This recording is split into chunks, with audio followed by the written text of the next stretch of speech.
Menghadapi pemilu tahun 2024 yang kian dekat, para kontestan ataupun calon legislatif mulai mengatur strategi dan berjuang menuju parlemen. Diketahui berdasarkan dorongan dari Undang-Undang Pemilu mengatur terkait 30% keterlibatan perempuan dalam politik. Atas dasar tersebut muncullah sebuah kelompok di tengah masyarakat yang terdiri dari aktivis perempuan dari lintas partai yang dinamakan Kaukus Perempuan Politik Indonesia atau KPPI. KPPI sendiri telah berkembang hampir di seluruh wilayah di Indonesia. Demikian juga di Kota Padang. Sempat tertunda hampir 1 tahun, akhirnya DPC KPPI Kota Padang resmi dikukuhkan pada Selasa pagi di gedung Bagindo Aziz Chan Youth Center. Pada pelantikan itu, sebanyak 45 orang pengurus dikukuhkan oleh Ketua DPD KPPI Sumatera Barat Tasmanidar, di mana Eli Trisyanti yang juga anggota DPRD Kota Padang dipercaya sebagai Ketua DPC periode 2022 hingga 2027. Usai dilantik, Ketua DPC KPPI Padang Eli Trisyanti beserta pengurus lainnya mengatakan komitmen untuk meningkatkan kapasitas diri untuk menyongsong pemilu 2024. Salah satu upaya yang dilakukan ialah merangkul Bundu Kanduang di kancah perpolitikan ranah Minang. Diketahui dari 45 orang anggota DPRD Kota Padang saat ini, keterwakilan perempuan hanya 7 orang atau sekitar 14%. Dengan upaya yang dilakukan diharapkan keterwakilan perempuan di DPRD bisa meningkat sekurang-kurangnya mendekati 30%.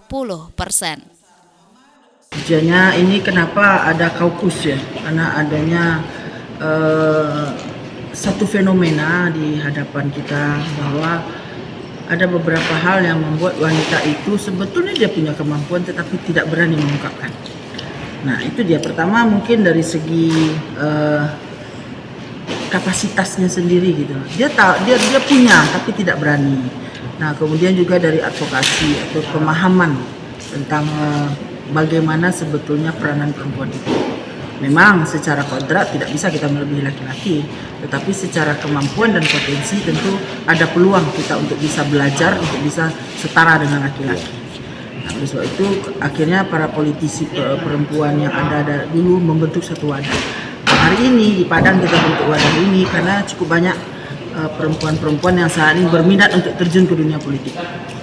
Dan tidak ada aturan juga yang menyebutkan bahwa 30% keterwakilan. Nah, di hadapan kita saat ini, dimanapun lembaga legislatifnya tidak ada yang sampai 30%. Sementara itu, Kakan Kasbang Pol Tarmizi yang hadir dalam pelantikan mengatakan keberadaan DPC KPPI Kota Padang nantinya dapat mengedukasi masyarakat dalam meningkatkan eksistensi perempuan jelang pertarungan politik 2024.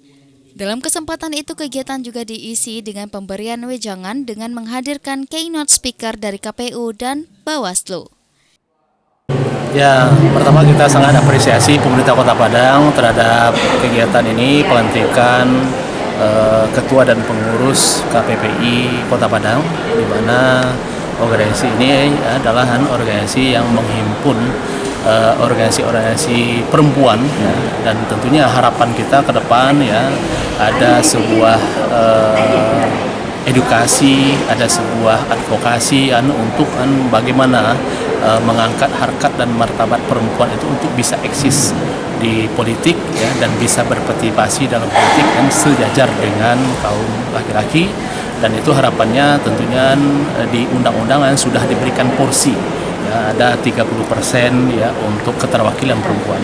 Namun sampai hari ini ya kita melihat masih terdapat kekurangan, dan inilah mungkin yang kita respon, kita berikan apresiasi agar Kaukus Perempuan Indonesia ini bisa mengayomi ya organisasi-organisasi perempuan yang ada di kota ini untuk bisa membangkitkan semangat dan edukasi berpolitik untuk mencapai tujuan keterwakilan tadi di DPR.